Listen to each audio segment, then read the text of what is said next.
the short version is that they are doing very, very well for themselves. So revenue is up 13% to 7.3 billion Danish kroner, which is 8.4 billion pounds. Consumer sales are up by about the same, about 12%. Operating profit is up 10%. Net profit is up 5%. They are doing very well, yes, as you say, at a time when everybody else seems to be struggling. It seems that a large part of the success that they are seeing is being driven by adult fans of Lego who are rediscovering this as a hobby long after they may have stopped playing with it as a child. But one of the things you might think will be going against them is that they have factories, for example, in Mexico supplying the US. And we know tariffs are in there. I know there is a factory being planned, I think, in Virginia. But are they not subject to the kind of problems everyone else seems to be having? Oh, absolutely. I imagine that a lot of the knock-on effect from these tariffs and the dent that will have to their sales won't kick in until obviously the tariffs actually start.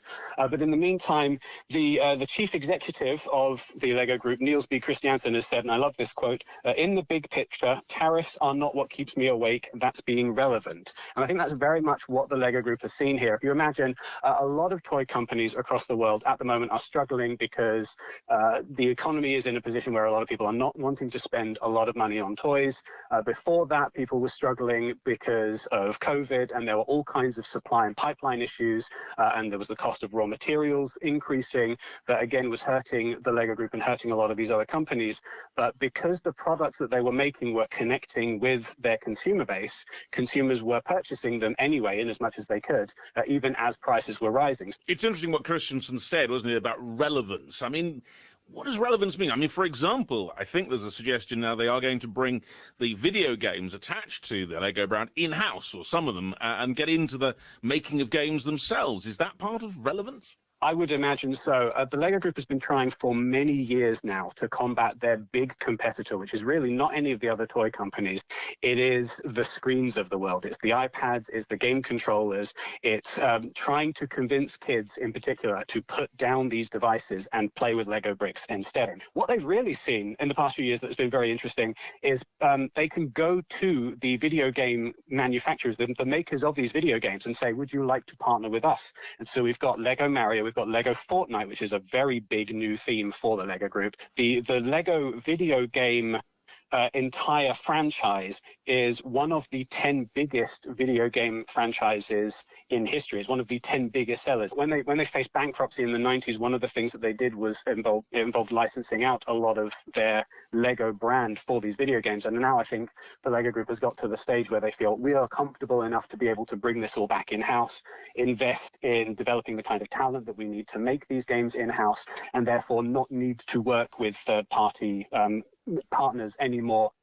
Matthew Lofhagen there of Brick Fanatics. Now, it's probably the best-known name in football worldwide, Manchester United. But the club hasn't been having the best time recently, with changes in management and ownership and some disappointing results. There were demonstrations by angry fans before a recent match. But MU has just announced something pretty spectacular. Plans to build a new 100,000-seater stadium. They say it could create 92,000 jobs and bring in $9 billion a year to the UK economy. They've been in their current stadium, Old Trafford, of course, for 115 years. Well, our reporter James Wickham is outside Old Trafford now. So, James, what are the details? Well, Roger, I can tell you that I'm currently looking at the side of the stand which says Manchester United in big red letters. As you say, this has been their home for 115 years, but possibly not for much longer. 5 years they think it will take, if that, to build this brand new stadium. And let me give you a bit of a potted history as to where we are. United, of course, dominated domestically even after the Glazer takeover back in 2005. That's an incredibly controversial deal because it was financed primarily through loans secured against the club's assets. It's something like a takeover of $1 billion or so. It leveraged Manchester United with a debt of around $680 million. Just like that, they were in the red for the first time since 1931. Well, Sir Jim Ratcliffe has come in, taken part of a stake, 27.7% stake in Manchester United.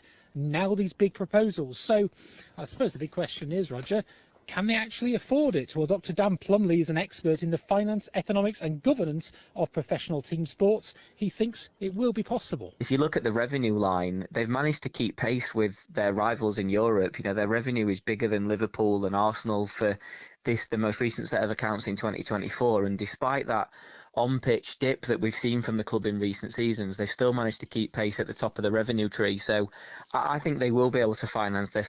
And that was Dr. Dan Plumley there, expert in finance, economics and governance of professional team sports. And I was speaking, of course, to our very own James Wickham. And that's pretty much it from World Business Report from me and the rest of the team. Bye-bye. This is the BBC World Service, finding out where people found guilty of sex crimes are allowed to live. In southern Florida, state law bans convicted sex offenders from living close to where children gather. I'm Conor Garrett, visiting a remote community created in response to those laws. The village of sex offenders.